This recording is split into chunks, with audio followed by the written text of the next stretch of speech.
번 더 영광의 박수를 드리겠습니다.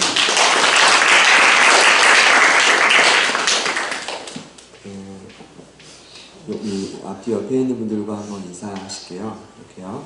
한 주간도 수고 많으셨습니다.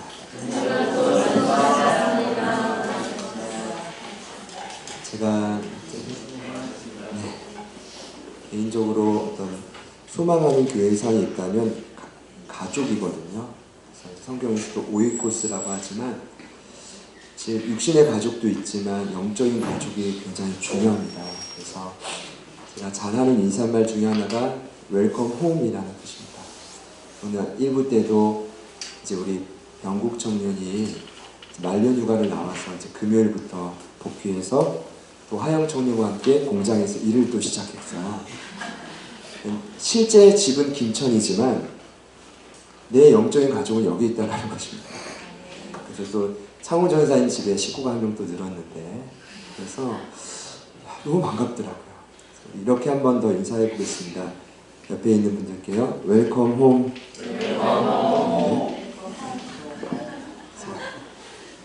제 역할이 되게 중요한데 가정을 이끌 만한 아직 준비가 많이 미흡해서 여러분들께 패킹친 점을 한번 사과드리고 말씀드리도록 하겠습니다.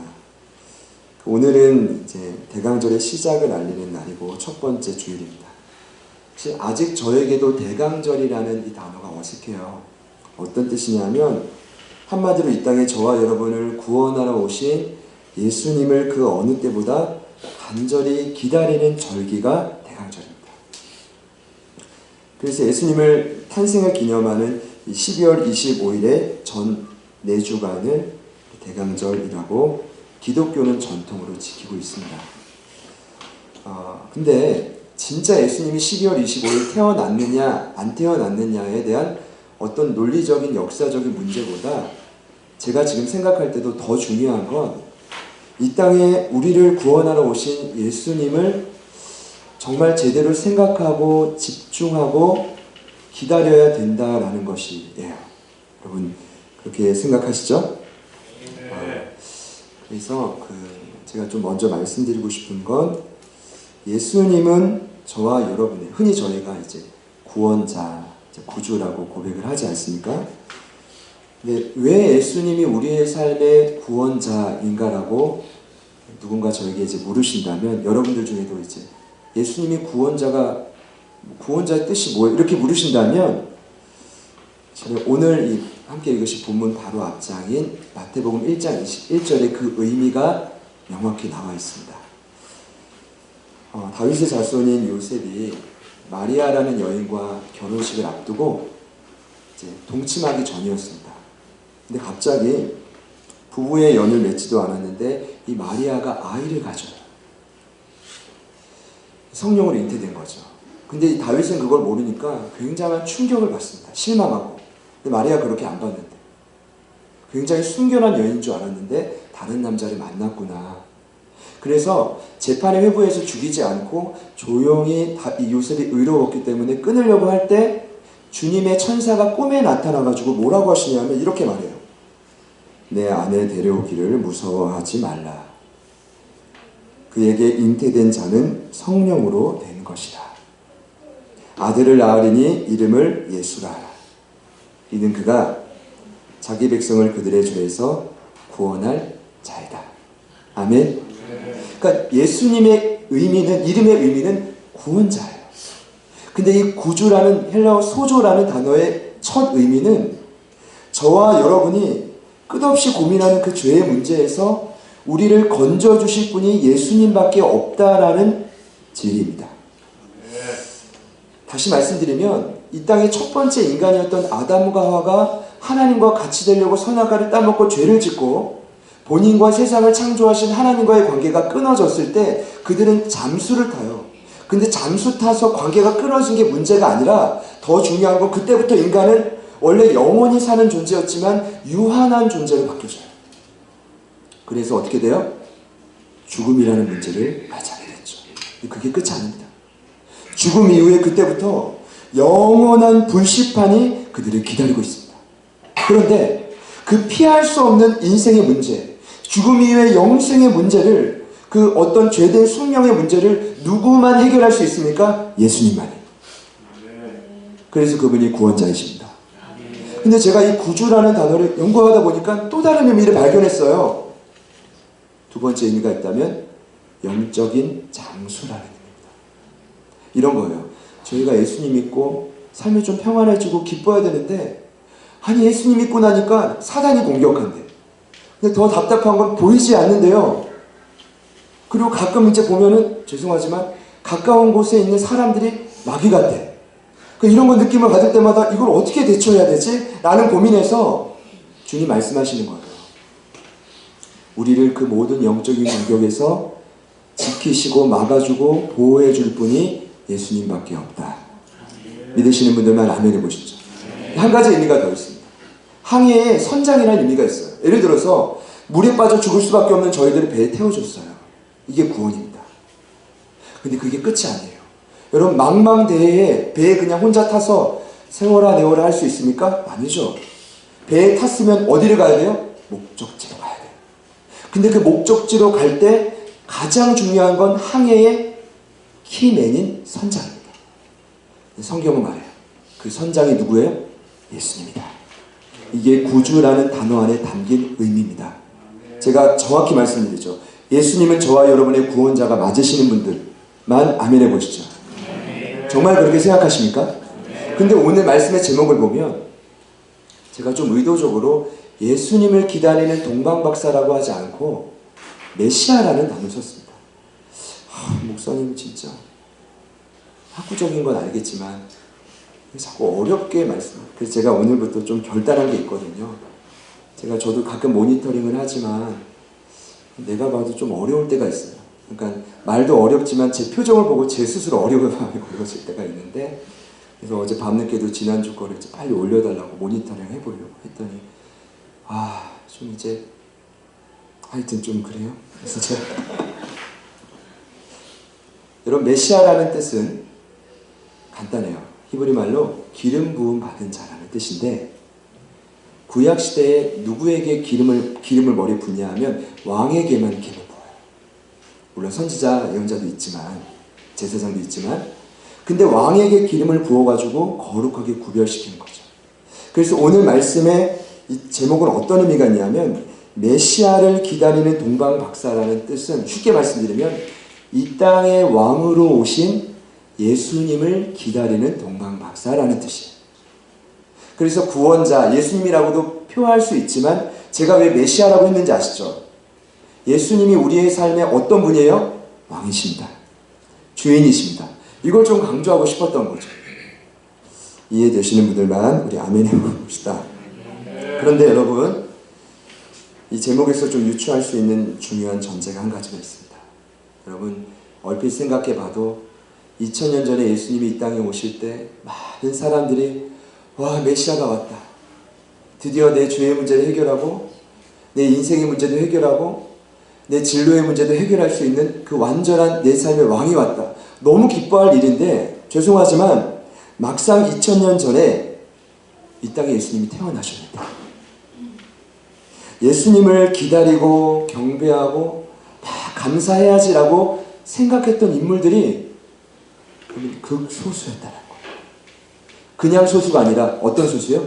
극소수. 좀 충격이죠. 이렇게 답변할 수 있습니다. 여러분 이렇게 생각할 수 있습니다. 당시에는 메시아가 온다라는 정보통이, 인터넷도 없었으니까 아마 몰랐을 거다. 그러니까 이랬겠지라고 생각할 수 있지만 전혀 그렇지 않습니다. 창세기 3장 15절부터 하나님이 알려주셨습니다. 너희들을 회복할 메시아를 이 땅에 보낼 거야.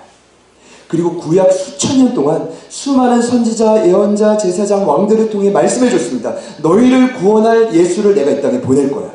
그들이 모를 리가 없습니다. 왜 모를 리가 없는데, 예수님 이 땅에 오셨음에도 불구하고 예수님을 기다리고 만났던 사람이 왜 극소수였는가? 이게 오늘 말씀의 핵심 키입니다. 그래서요, 저에게 주시는 마음은 그렇습니다. 참 신기하다. 2000년 전에 예수님이 이 땅에 오실 때와 2000년이 지난 오늘날이 별반 다르지 않다. 그럼 메시아는 기쁘신 분들 물론 계시겠죠. 네, 감사합니다. 근데 메시아는 또 올 게 왔다. 예수님 생일을 그냥 3년에 한 번만 하면 좋겠다. 뭐 임마누엘 축제도 해야 되고 이것도 뭔가 또 뭐 계획해야 되더니 이게 제 마음인걸요. 어떻게 이거 큰일 났습니다. 그래서 제가 좀 심각한 상태로 이 말씀을 보니까 이 당시의 백성들의 마음이 좀 이해가 되더라고요. 그래서 오늘 저와 여러분이 타임머신을 좀 타고 2000년 전으로 시간여행을 좀 떠나려고 합니다. 자, 준비되셨죠? 네. 얼마나 쉬워요. 할렐루야. 시간여행을 좀 떠나보려고 하는데 여러분 죄송하지만 막 졸릴 것 같다. 마귀의 소용입니다.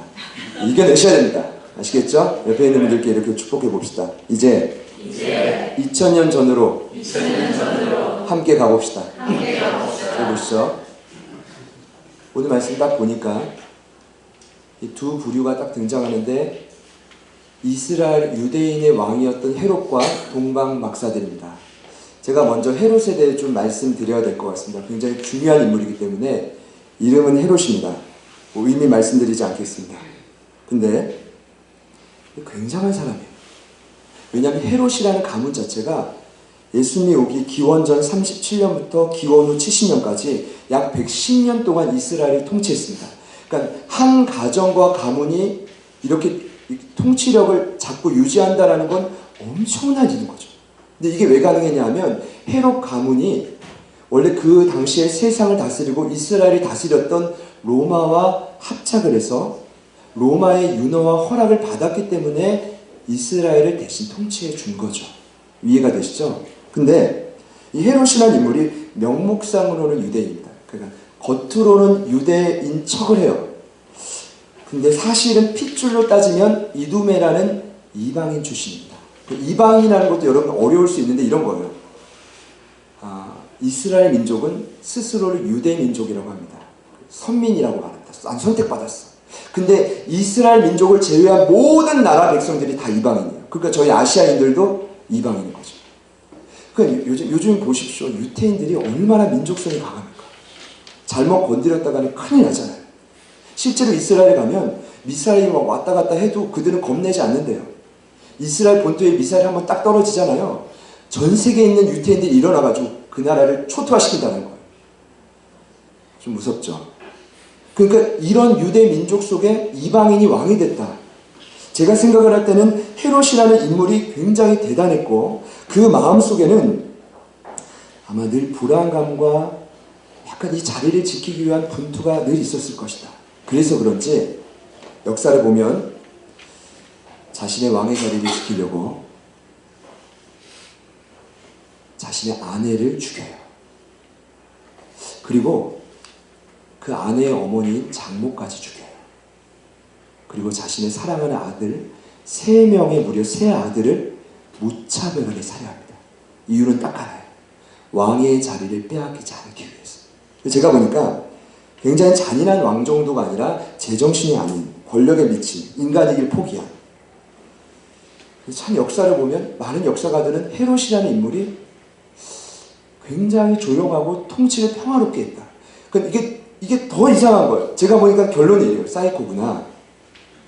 겉으로 봤을 때는 멀쩡해 보이고 정상적인 것처럼 보일지 몰라도 속을 보면 늘 야심과 권력에 대한 욕망과 욕심으로 끝없이 미쳐갔던 사람이 누구예요? 그렇죠. 근데 거기에 오늘 동방 박사들이 떡하니 나타납니다. 참 박사들 하니까 요즘 박사라고 생각하시면 좀 오산이고요. 성경 원문을 보면 박사를 점성가라고 말합니다. 쉽게 말하면 점치는 사람들. 근데 점치는 자들이 메시아인 예수님을 찾아갔다는 게 놀라운데 오늘날의 약간 사주팔자 보고 뭐 돈 받는 그런 정도가 아니라요. 이 당시에 박사와 점성가들이 되려면 굉장히 박학다식해요. 그러니까 일단 철학에 대해서 통달해야 되고 플러스로 의학과 자연과학에 대해서 그러니까 구약 성경에 대해서도 이들이 이방인들이었지만 반드시 알았을 것이다. 근데 이들이요 메디아라는 지역 출신입니다. 쉽게 말씀드리면 오늘날이 어디냐 하면 놀라지 마세요. 인도 땅. 그리고 어떤 학자들이 말하기로는 이란의 북동부지역. 그럼 저희들은 여기서부터 충격을 받아야 돼요. 인도 땅에서 예루살렘까지 온 거예요. 그러니까 기본적으로 뭐가 필요할까요? 돈이 필요하겠죠. 제가 생각을 할 때는 그들이 똑똑했고 준비가 됐기 때문에 아마 가정과 이 모든 것을 잠시 다 포기하고 내려놓고 엄청난 부와 이걸 다 내려놓고 돈을 가지고 어떻게 한 거예요? 순례길을 떠난 거예요. 누구 만나려고요? 예수님. 그들 안에 풀 수 없는, 우리가 많이 공부했고 철학과 자연과학을 안다라고 말했지만 이해할 수 없는 인간의 문제들 뭐였을까요? 삶의 죽음, 죽음 이후의 영생, 그리고 해결할 수 없는 인간의 문제들, 그리고 내 진로. 그런데 성경을 얼핏 보니까 메시아라는 이 땅에 한 인물이 나타날 건데 그분을 만나면 이것을 해결받을 수 있을 거라는 기대감을 가지고 나타난 거죠. 저는 얼마간의 시간을 여행했는지는 정확히 모르지만 중요한 건 오늘 말씀을 보니까 헤롯과 동방 박사들이 지금 만났죠. 근데 만나서 이렇게 말합니다. 도대체 유대인의 왕으로 나신 이가 어디에 있습니까? 이런 거예요. 별을 따라서 왔다라고 하는데 여러분 잘 기억하셔야 될 건 그냥 인도에서 예루살렘 왔구나 이게 아니라 당시의 문화를 보면 별을 보면 약간 세상을 이해하고 우주의 질서를 따졌대요. 근데 어떤 전통이 있었냐면 밤하늘에 예기치 못한 엄청난 밝은 큰 별이 떠오르면 이 땅에 메시아가 태어났다라는 전승이 그 당시 있었대요. 어느 날 그 동방이라는 나라에 별이 크게 뜬 거예요. 그 동방 박사 세 사람은 안 거죠. 왕이 태어났나? 그래서 그 별을 따라서 오고 오다 보니까 이스라엘까지 왔는데 거기서 그들이 끝까지 별을 따라가지 못하고, 이건 제 생각이에요. 당연히 이 땅의 왕은 저기 시방이 이게 아니라 저희 지방이나 시골이 아니라 지방이나 시골이 아니라 당연히 이 땅의 왕은 예루살렘 궁전에 있을 것이다 라고 생각하고 자신의 고집과 생각대로 궁전으로 간 거죠. 근데 그때부터 별이 안 보여요. 참 신기하죠. 이게 인간의 고집인 것 같아요. 아무리 기대하고 찾아가도. 그래서 헤롯과 만났는데 뭐라고 하냐면 유대인의 왕 어디 있어요? 우리가 우리 고향에서 별을 보고 피땀을 흘려가면서 우리의 재산을 다 바치고 여기까지 왔으니까 빨리 유대인의 왕 데려오세요. 아마도 헤롯 왕이 자식이라고 생각하나? 헤롯은 다 죽여버렸는데. 근데 지금 제가 뭘 말씀드리려고 하냐면 동방 박사들이 대단해요. 눈치가 없어요. 지금 유대인의 왕 헤롯이에요. 근데 거기 가가지고 뭐라고 하는지 아십니까? 진짜 왕을 데려와 이런 거예요. 예를 든다면 이게 애가 될지 모르겠어요. 제가 제자들 교회 담임 목사라고 한다면 정말 뭣도 모르는 분들이 방문하셔가지고 제자들 교회 담임 목사님 어디 있습니까? 전데요? 진짜 담임 목사님 어디 있습니까? 제가 그때 고민할 거예요. 진짜 장로님이실까? 안수집사니까 내가 영적인 권력이 다 떨어졌나? 떠나야 될 때인가? 저는 이렇게 생각했을 텐데 헤롯은 어떻게 생각했을까요? 이놈들 뭐야? 죽여버려야겠네. 내가 진짜 왕인데 누가 내 자리를 넘봐? 이러는 거죠. 그래서 그런지 이 소식을 듣자마자 왕이 막 격분해가지고 부하들을 불러가지고 야 유대인의 왕이 어디 있어? 내가 왕인데. 이 소문이 예루살렘의 전신에 쫙 퍼집니다. 순식간에. 그리고 나서 오늘 말씀에 그들의 반응이 나오죠. 우리 2장 3절 말씀입니다. 같이 한번 읽어보시겠습니다. 시작. 여기 소동이라는 단어를 사전적 의미는 굉장히 놀라고 당황했다는 뜻인데 성경의 원문의 의미를 보면 심각한 충격과 불안감에 빠졌다는 뜻이에요. 이런 거죠. 이 소식을 듣자마자 헤롯과 온 예루살렘이 너무 놀라고 당황스럽고 심각한 충격과 불안감에 빠졌는데 한마디로 삶이 송두리째로 흔들릴 정도로 이 멘붕 상황에 빠지는 거죠. 왜 그랬을까? 저는 일단 이해는 돼요. 헤롯은. 왜냐하면 헤롯이 어떤 인물이에요? 자신의 권력과 자리를 지키려고 한 치 앞도 한숨도 편히 쉰 사람이 아니에요. 아내와 자식까지 죽였어요. 그러니까 유대인의 왕을 찾는 동방박사들의 말을 듣고 두려웠을 거예요. 그리고 제가 생각을 할 때는 내가 왕인데 누군가의 왕의 통치를 받아야 된다는 건 헤롯 입장에서는 조금 더 양보하고 싶지 않은 거죠. 그럼 이해가 되십니까? 내 삶을 조금 더 터치하지 말라는 거예요. 그리고 이 땅의 왕은 나니까 당신은 조금 더 간섭하지 말라는 거예요. 우리 가끔 그러잖아요. 그냥 거기까지만 하나님 하시라.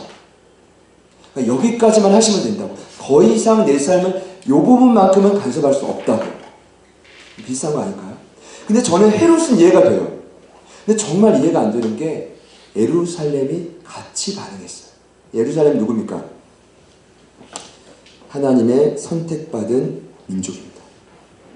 이스라엘 사람들입니다. 그들은요, 역사적으로 하나님이 이 땅에 구원자이신 예수님을 보낼 것을 이미 알았는데, 기쁘게 받아들여야 되는데, 그들 역시 우왕좌왕하면서 심각하게 불안해합니다. 저는요, 예루살렘 전 민족이, 이 백성들이 왜 이렇게 불안해했는지 명확히 이유는 알 수 없지만 확실한 건 예수님을 왕으로 모시기에 아직 준비가 되지 않았다는 거예요. 그러니까 당혹스럽고 곤욕스러운 거죠. 그런데 날마다 예배는 드려요. 제물을 바치고 제사는 드려요. 근데 뭐요? 왕은 안 된다는 거죠. 근데 제가요, 더 충격받은 건, 여러분 오늘 유대인의 왕을 찾는 동방박사들의 질문에 헤롯이 누구를 먼저 찾아요? 4절 이하를 보면 모든 대제사장과 서기관들을 불러요. 대제사장은 오늘날로 따지면 목회자들, 서기관들로 따지면 신학교 교수님들. 그러니까 구약 성경의 정통한 전문가들을 다 불러가지고 유대인의 왕이 난다는 소문이 있는데 어디냐? 그랬더니 이들이 준비했다는 듯이 미가서 5장 2절을 근거로 명확하게 말해요. 다윗의 출생지인 저기 유대 땅 시골인 베들레헴에서 날 겁니다. 그 고을이 결코 작지 않습니다. 여러분 이 말뜻은 뭡니까? 지금 왕이 찾고 있는 메시아는 우리는 어디서 태어나고 어떤 인물로 자라고 이 땅의 영혼들을 위해 어떤 일을 할지 우리들은 명확히 압니다. 그래서 감사하게도 그 베들레헴이라는 힌트를 얻고 이 동방박사들이 결국 가가지고 만났잖아요. 그래서 너무 기뻐했잖아요. 삶의 문제 해결하고. 할렐루야. 근데 제가 충격을 받는 건 뭐냐 하면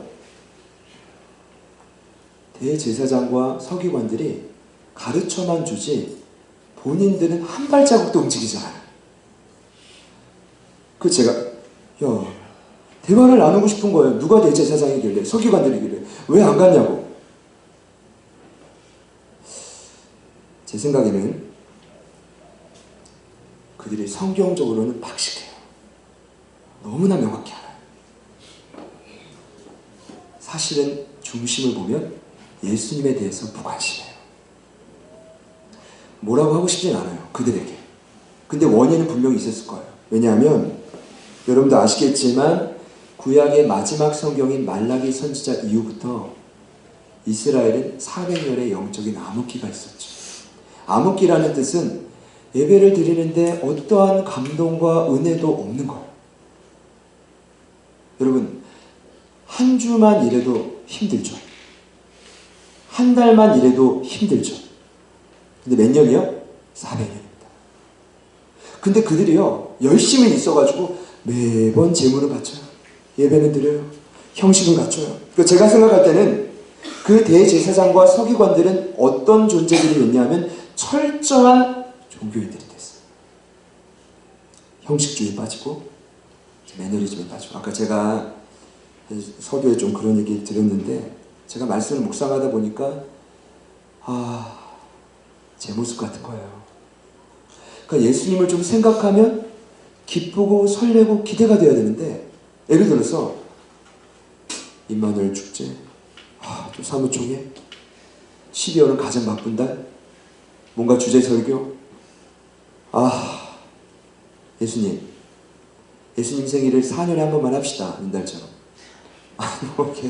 뭐 이렇게 매년 해야 됩니까? 라고 묻고 싶은 내 안에 끌어오는 한편에 있는 저도 알 수 없는 그런 음성들이 자꾸 들리더라는 거예요. 이게 왜 그럴까 생각해 보니까 알 수 없는 무관심, 형식, 매너리즘, 기대감이란 전혀 없었던 거죠. 그럼 결론적으로 말씀드리면 어찌 본국에 있었던 유대인의 왕인 헤롯도 예루살렘 거민들도 대제사장과 서기관들 어느 누구도 메시아를 만나지 못했습니다. 메시아를 만난 건 누구만요? 동방 박사들입니다. 그들 안에 이런 고민이 있었을 거예요. 이방 출신이었지만 누구나 고민하잖아요.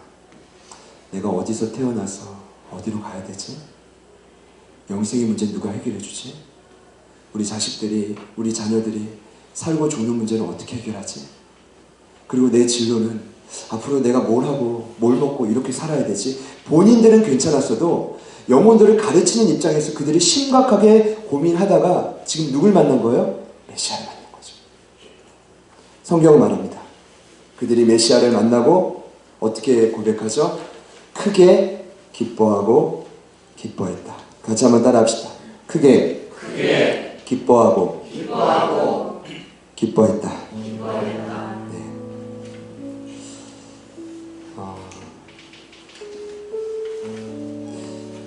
동방 박사들이 주님을 만날 수 있었던 가장 큰 힘은 그들 안에 있었던 기대감과 목마름 하나였습니다.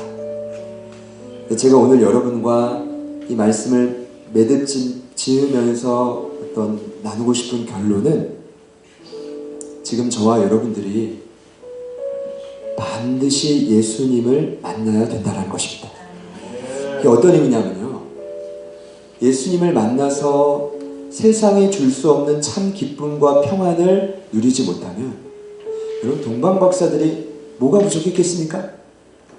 그런데 그렇게 만나지 못하면 절대로 이 땅을 살아갈 수가 없습니다. 왜냐하면 여러분 오늘 본문 말씀에 나오지 않지만 참으로 안타까운 사실은 이 동방박사들이 다시 예루살렘으로 돌아오지 않잖아요. 그 소문을 들어요. 누가요? 헤롯이 심히 화가 나서 부하들을 시켜가지고 유대 베들레헴과 그 근거리에 있는 산의 아이들을 2살 밑으로 싹 다 죽여요.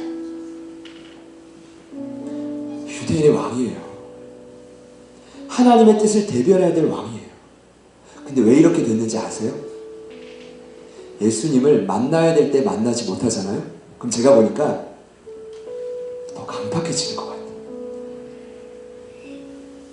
대제사장과 서기관들이 나중에 무슨 짓 했는지 아시죠? 예수님을 십자가에 못 박게 한 장본인이 그들이었어요.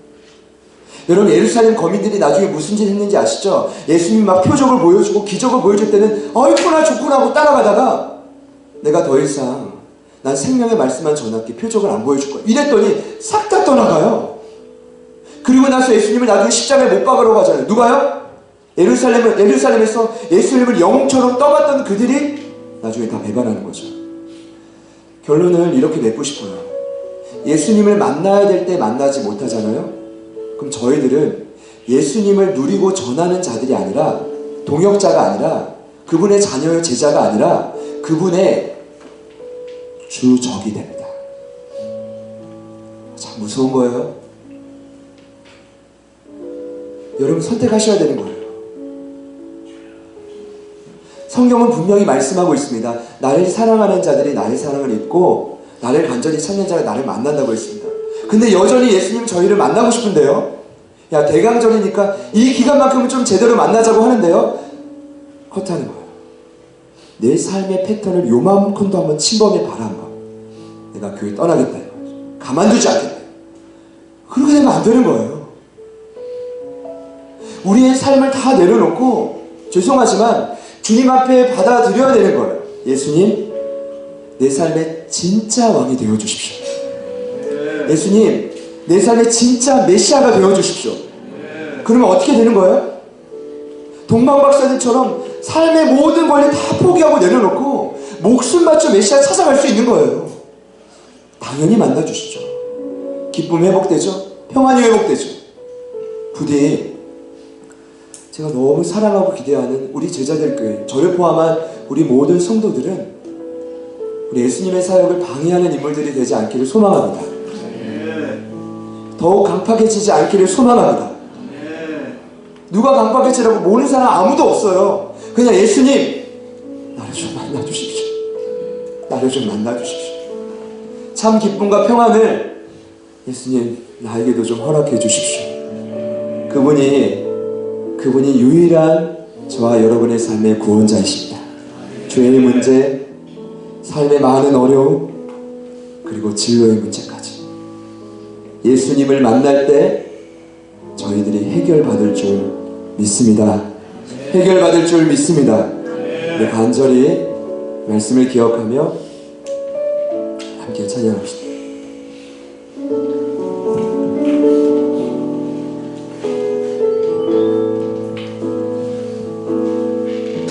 주께 가까이 나를 이끌소서. 난 저희 주님만을 원합니다. 채워주소서. 주의 사랑을 진정한 찬양 드릴 수 있도록 주께 가까이 나를 이끌소서. 저희 주님만을 원합니다. 채워주소서. 주의 사랑을 진정한 찬양 드릴 수 있도록 목마른 나의 영혼 주를 부르니 나의 맘마저 주소서. 주님만을 원합니다. 더 원합니다. 나의 맘마저 주님만을 원합니다. 목마른 나의 영혼, 목마른 나의 영혼 주를 부르니 나의 맘마저 주소서. 주님만을 원합니다. 더 원합니다. 나의 맘 우리 전심으로 주님만을 구합니다. 목마른 나의 영혼, 목마른 나의 영혼 주를 부르니 나의 맘마저 주소서.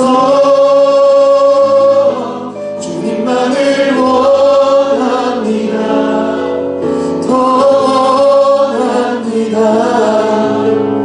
나의 맘마저 주소서. 날 채워주소서.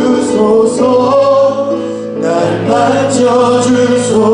날 일으키소서. 날 일으키소서. 지금 이 시간 끝없는 주님의 생명수로 나의 영혼을 부소서. 날 채워주소서. 날 만져주소서. 날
기도합시다.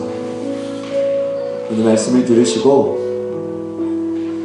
하나님, 이 대강절 메시아로 오신 예수님을, 왕으로 오신 예수님을 이제 내 삶의 진정한 왕으로 모시고 싶습니다. 그 말씀을 들으시며 내가 헤롯처럼 되고 싶지 않습니다. 내가 대제사장과 서기관들처럼 무늬만 남은 신앙이 되고 싶지 않습니다. 온전히 내 것을, 내 삶의 패턴을 다 내려놓고 왕이신 예수님의 통치를 받겠습니다 라고 결단하시길 원하시는 분들만 우리 조용히 두 손을 가슴에 모아보시겠습니다. 그리고 주님께서 이 시간 역사하실 것입니다. 우리의 죄의 문제를, 인생의 모든 어려운 문제를, 그리고 진료의 우리의 모든 궁극적인 삶의 목적까지를 해결해 주실 것입니다. 참 기쁨과 평안을 예수님께서 허락해 주실 것입니다. 우리 그 결단하는 마음으로 우리 찬양 후렴구만 한 번 더 고백하시고 기도하시겠습니다. 날 채워주소서, 날 만져주소서, 날 일으키소서. 지금 이 시간 끝없는 주님의 생명수로 나의 영혼 충만하게 부으소서.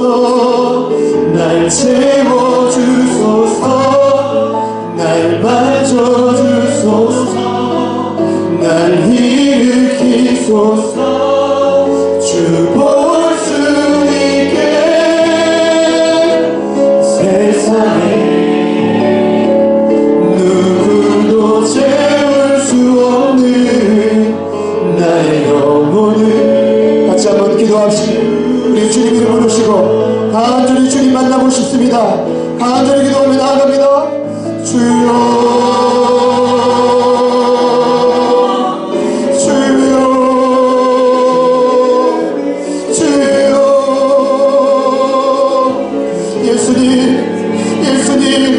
우리의 삶의 구원자가 되시, 내 모든 죄의 문제를 해결하시고 나의 모든 공격으로 하나님 공격 어려움으로부터 나를 지키시는 구원자, 내 삶을 인도하시는 구원자, 그 어금을 우리가 믿고 따라가기를 경따라오니 이 시간 내 삶을 찾아와 주옵소서.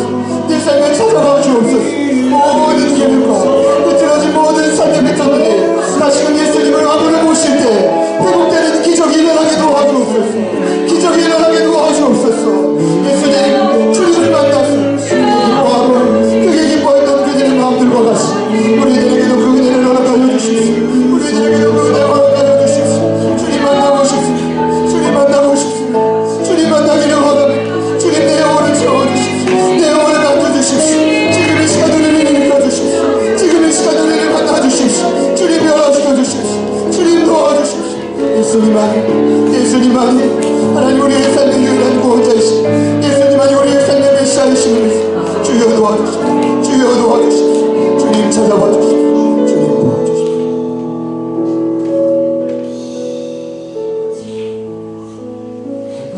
만져주소서, 날 일으키소서,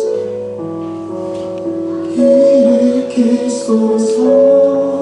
지금 이 시간 끝없는 주님의 생명수로 나의 영혼을 부으소서. 날 채워주소서, 날 만져주소서, 날 일으키소서. 주 볼 수 있게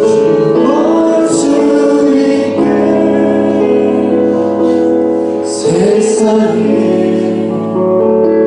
누구도 채울 수 없는 나의 영혼을 채우소서. 아버지 하나님, 언제가 끝일지는 모르지만 저희들은 정답을 알고 있습니다. 이 땅의 유일한 구원자 되신 예수님을 내 삶에 온전히 간절히 찾고 모셔드리지 않으면 여전히 우리는 시시때때로 더 강팍해지며 결국 예수님을 누리고 전하는 자가 아니라 수많은 영혼들을 오히려 죽게 하고 예수님의 사역을 방해하는 주적이 됨을 고백합니다. 부디 우리의 삶이 헤롯 왕과 수많은 대제사장과 서기관들, 예루살렘 거민과 같지 않기를 소망합니다. 먼 동방에서 자신의 모든 삶을 다 내려놓고 오직 메시아 한 분을 만나기 위해 그 먼 길을 달려온 동방박사들의 마음이 우리의 마음이 되게 하여 주옵소서. 그 간절한 기대와 소망이 오늘 대강절 첫 주일을 맞이하는 저희들에게 가득히 차고 넘치는 은혜 있게 하여 주옵소서. 흩어져 있는 우리 모든 사랑하는 가족들 위해 주님 풍성한 은혜를 내려주실 줄 믿으며 예수님의 이름으로 기도드립니다. 아멘.